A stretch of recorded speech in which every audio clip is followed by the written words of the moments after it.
Hey everybody, good morning. Welcome to the Morning Devo with Bowo. It is September 1st, 2022. Already September, if you can believe it. Pretty amazing how time does fly. And we are getting our way through the book of Judges. We should be finishing up pretty soon. So today we're going to actually hit two chapters and kind of get through these. 17 is pretty quick. And then we'll be right into 18 and gives us a little more detail. They kind of go together. So it's kind of nice that we kind of read it together and just see what we kind of gleaned from it this morning. And as always on the devotions or devos, what we do is we read and then we just try to, bring some things out of the text, some things that maybe pop out at us throughout the day and just think through that, a little bit. And that's and then bringing, of course, our heart in a devotion style over to God and saying, hey, God, help us with those things, keep us in you. Those kind of ideas are kind of threaded throughout devotional studies. And so thank you so much for joining, and it's good to have you guys. You could always check out the archives at Bo Willette at the YouTube channel, which we are back live. Yesterday we struggled with getting YouTube going, but today we're doing good. So let's get into it. Interesting chapter. It's kind of trippy. So here we go. Now, we just got done the narrative of Samson, and we've been talking about judges being these military men, women that are just that. It's about war. And it's about taking out the enemies that have been left stranded. Judges is over hundreds of years period of time. And you thought that everything would have been dealt with Joshua, the way the military language is in the book of Joshua. We took care of the enemies. The enemies were taken care of. No, we see that that's really an exaggeration. They weren't taken care of. They actually thrived and grew. And then so in Judges, you see all these tribal areas of the land of Canaan that are still inhabited by people that are not Jews. And so Israel, the Hebrews, to be more specific, right? The Hebrew nation, if you will, are in these battles constantly, hence the judges. But what about the Levites? What about the priesthood? We haven't heard much about the priesthood at all in this book. Well, chapter 17. And so it says, in the hill country of Ephraim lived a man named Micah. One day he said to his mother, that $1,000 you thought was stolen from you and you were cursing about it, well, I stole it. Sometimes your own kids, right? Do things that you wouldn't want to be done, right? And they hurt you as a parent. I got to realize that today, is that sometimes, my offspring will do things that will hurt my heart. And I'm going to have to deal with that good. I'm going to have to deal with that properly. I'm going to have to deal with that as I would with any person in a way, and that is to try to point my offspring, those that have come out of my wife and I, our loins, if you will, our descendants here, our offspring, our progeny, however you want to put it. I want to be able to point them back to God. So it's interesting, right? The son comes to the mother, says, hey, I stole the money. It's always a letdown, but we can't let I don't want to let my personal idea of like, I'm the dad, get in the way of sharing Christ, right? And helping my kids understand what the Bible says and point them back to the ultimate authority, and that is God. And so, but it's true, me as a child, me as a teenager, things I did that weren't really God honoring. I think of even today, there's things that I've done that aren't really parent honoring.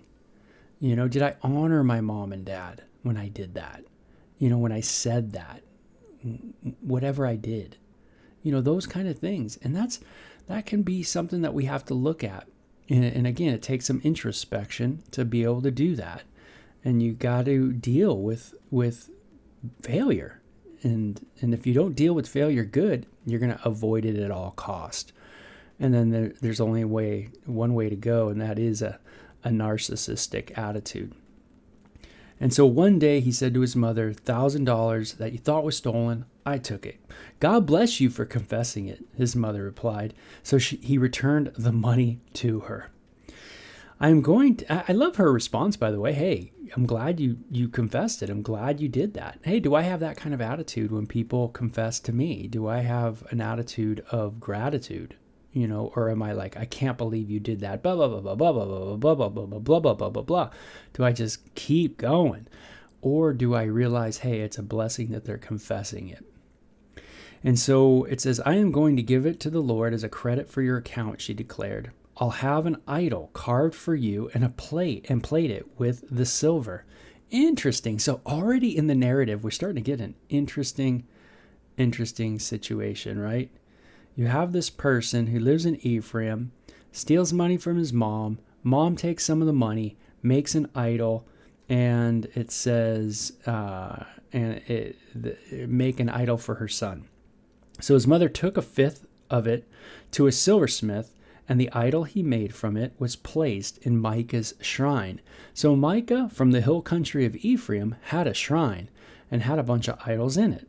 It said Micah had many idols in his collection, also an ephod and some teraphim, and he installed one of his sons as the priest. In those days, Israel had no king, so everyone did whatever he wanted, whatever seemed right in his own eyes. So instead of all the things that we read in the book of Leviticus, Numbers, Exodus, on what is supposed to be done in offerings unto the Lord, in the idea of where to worship God, how to worship God specifically, what tribes were to be involved, how this was to happen. There's all the specifics that we went through, kind of a detailed thing that we went through in the Devos. It seems like they're all being thrown out the window, doesn't it? And instead there's this idea of, hey, you know what? I can be a priest, or I can do this. And you just kind of go and do it. And so it's kind of like acting presumptuously, right? Just being presumptuous. Oh yeah, I can do this. Oh yeah, with no like second thought to it of like, maybe I shouldn't be doing this. Maybe this isn't right. Like just maybe it's wrong. Like throughout the day, am I willing to be able to look at my life throughout the day and go, hey, is this right? Is this the right thing to do? Or do I just act presumptuously? Of course it's the right thing to do. Of course. Why would I ever not listen to my own heart, right? All the propaganda. Listen to your heart. Follow your heart. Go after your heart. Ooh, maybe, just maybe, I need to not listen to my heart. That was a big rude awakening for me, certainly in my life, where one day I realized like, hey man, maybe I shouldn't listen to my own heart. Maybe the own heart's a little jacked. And maybe I got to listen to someone else who knows much more than I do. And so not acting presumptuously, very, very something to think about, and very beneficial for your life, right? Not being just compulsive. And so he does. He says he sets up one of his sons as his priest, and we get the note that everybody was doing what they wanted to do in Israel. One day, a young priest from the town of Bethlehem in Judah arrived in the area of Ephraim looking for a good place to live. So the priest was from a town in Bethlehem where the priest shouldn't have lived at the time, if you studied where the priests are supposed to live. This guy's in Bethlehem. He shouldn't be in that area. There was, I think, 40 towns for the priest to live in. This guy wasn't in one of those towns. So obviously he's kind of gone rogue, right? So we get another narrative insight in that the priesthood is kind of not doing so well at the moment. And it says, looking for a good place to live, he happened to stop by Micah's house as he was traveling. "Where are you from?" Micah asked him. And he replied, "I'm a priest from Bethlehem in Judah. I'm looking for a place to live." "Well, stay with me," Micah said, "and you will be my priest." Whoa, personal priest. Don't got to go to the tabernacle. Don't got to go to that central location. I can just kind of go do my own thing. I got my own priest. It's awesome. I got the ephod. I got the teraphim. I got my own, these idols. Now I got my own personal priest, right? Never mind what the Torah, the actual law, said about where to worship or how to worship. Man, I got some convenience going here. Sound a little bit like our day? Should I go to church? I think I'll do it from my house. I think I'll watch from the house.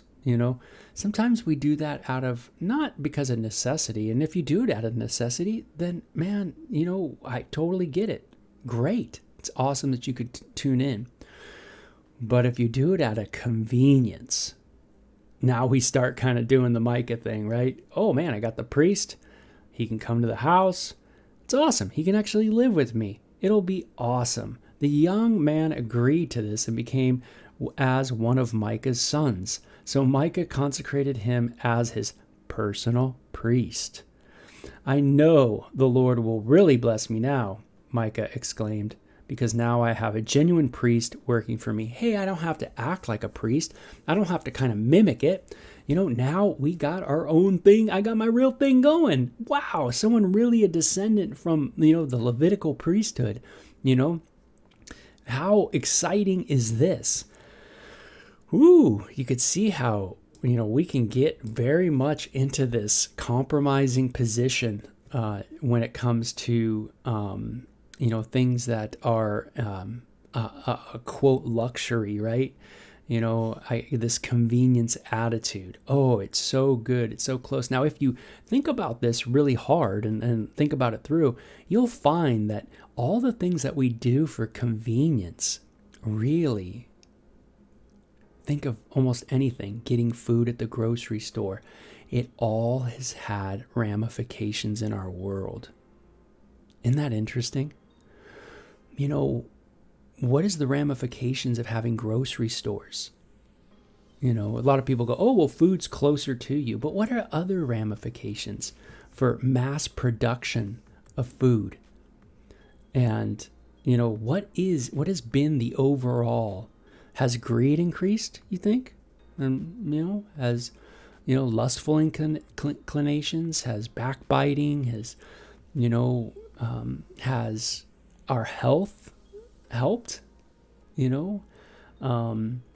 What is the ramifications of convenience?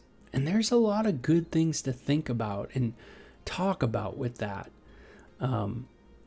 Things weren't convenient in the old days.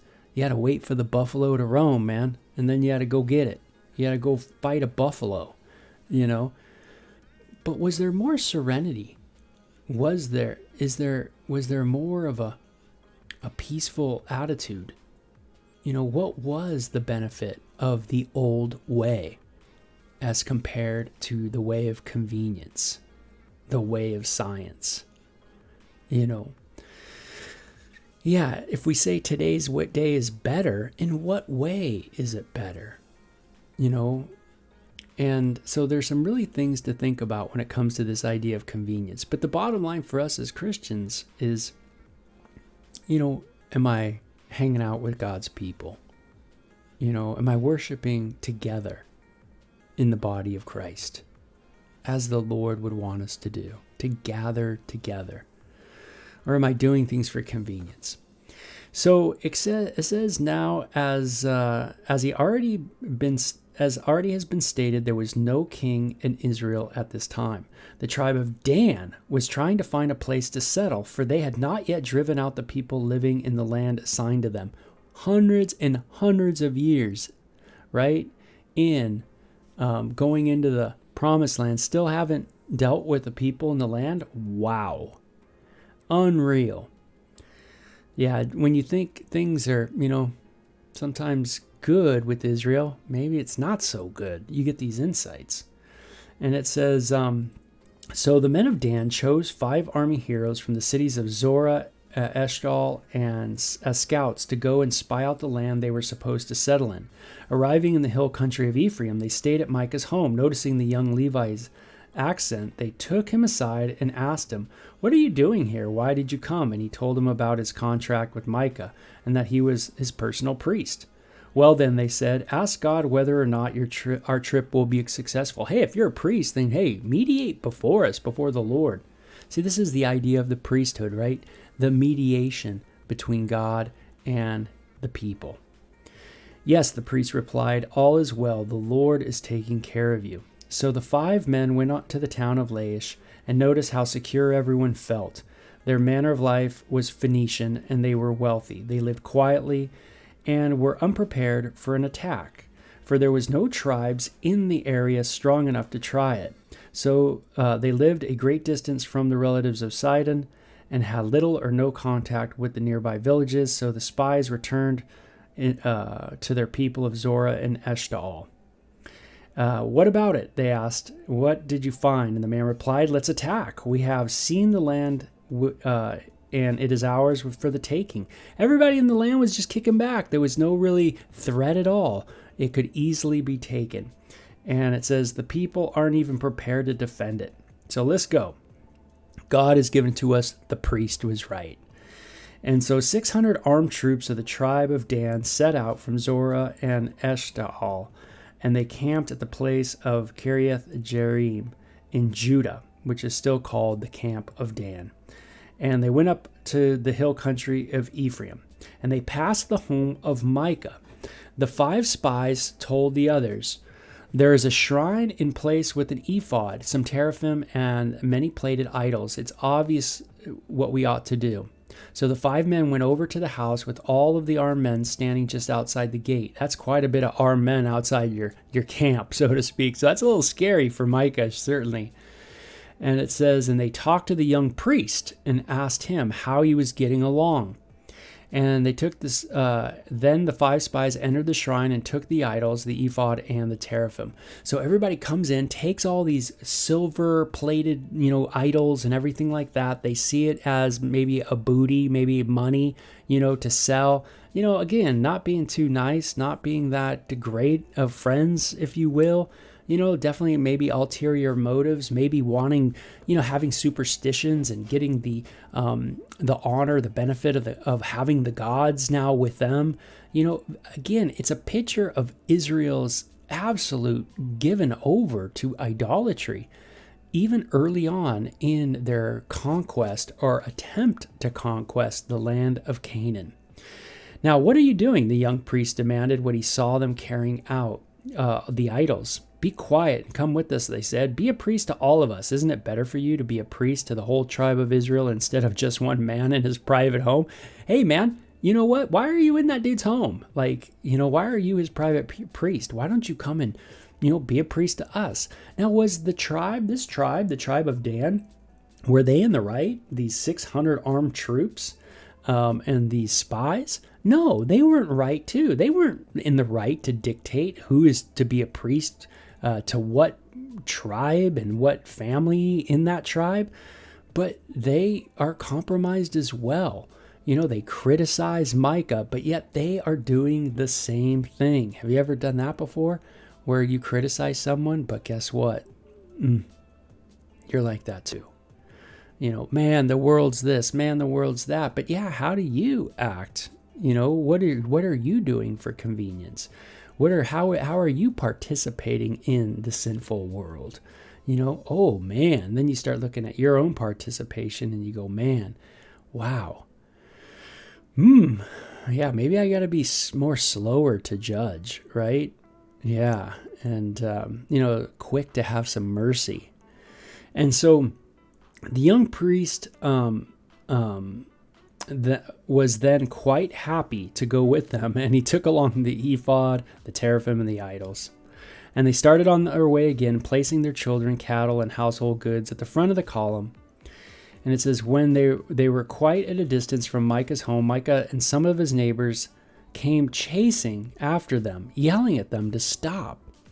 What do you mean? What do you mean? What do I want? Micah retorted. You've taken away all my gods and my priest, and I have nothing left. Be careful how you talk, mister. The men of Dan replied, someone's apt to get angry and kill every one of you. So the men of Dan kept going, and when Micah saw that there were too many of them for him to handle, he turned back home. Oh, poor Micah. All of his idols went running away, and what happens to us when our idols are gone? We get bummed, don't we? Behaviorally. We get really bummed. When the idols are gone, when the things that we cling to so much are being taken away, stripped away from us. All of our idols are going. How does it make us feel? Bummed. Instead of giving us joy to know that our idols are being stripped away, praise God, our idols are being stripped away. Man, that's awesome. Man, let's rejoice over that. Instead, our hearts get what? Downcast. Sound like a New Testament narrative, right? The rich young ruler. Idols can't be, I can't let go of the idols. And how does he walk away from Jesus? Bummed out, right? So you can see how that happens. Where when the idols come away from us, we can get bummed instead of rejoicing that the idol is going away. That the idol is no longer being that idol. And our people idols in our lives. Is our family idols in our lives. And we need to learn how to strip ourselves, in a sense, from those idols and rejoice that, hey, you know what, that is not an idol. We are Christians. We are people that are following Christ, pointing people to the Lord. Hey, good morning, Laura. Good morning, Casey. And Marcia, you're right. The heart does deceive, certainly so. And so Micah goes away and he's all bummed, right? He turns back home. And it says, then with Micah's idols and the priest, the men of Dan arrived at the city of Laish. There weren't any guards, so they went in and slaughtered all the people and burned the city to the ground. There was no help of the inhabitants, for there were too many. They were too far away from Sidon, and they had no local allies, for they had no dealings with anyone. This happened in the valley next to Beth Rehob. Then the people of the tribe of Dan rebuilt the city and lived there. The city was named Dan after their ancestor, Israel's son, but it had originally been called Laish. So Dan comes into this area. There's a people group there that really are just lone rangers. Really important, right? Man, I think of that issue of lone rangers. Here you have a lone ranger priest doing what he wants to do. You have Micah having this convenience of, hey, I don't have to go to the tabernacle. I can just have my own priest. Man, and maybe there's another good thought in the Devo, and that is it's not good to just be a lone ranger, right? On your own, doing your own thing. Here you have this tribe, this foreign tribe that the tribe of Dan, says slaughtered, and they didn't have any other allies. And it's good to go in twos, if you know what I mean. It's good to have allies, and certainly I got to thank God this morning for friends. That's for sure.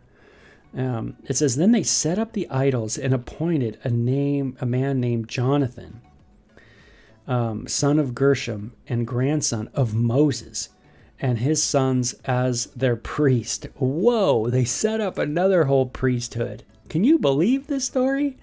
And they set up idols. I mean, hey, we just conquered the land. What are we going to do? Let's put up idols. Who is this? Oh, this is Moses' grandson.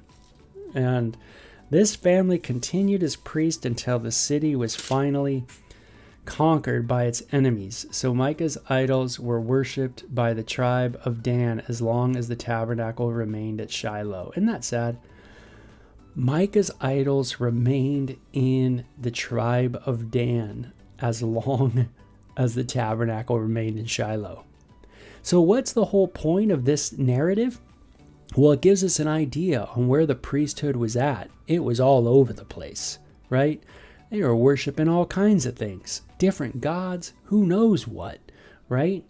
And they didn't go to the area of Shiloh, where the tabernacle was located. Instead, they went rogue. Bo, don't go rogue. Don't go on your own, right? Casey says, hey, we talked about this topic on A Reason for Hope last night, Jeremiah 17:9. Oh, that's cool. Yeah, that's right. The heart is wicked. So you can see how, we in our service to the Lord, we don't want to be rogue. We don't want to go rogue. We want to come under the proper authority. And that's tough for us. Sometimes we don't want to be under authority. We want to live in that convenient lifestyle of just being on our own, being in our homes, doing what we want to do, feeling this way, feeling that way, and yet neglecting the things of what God said to do.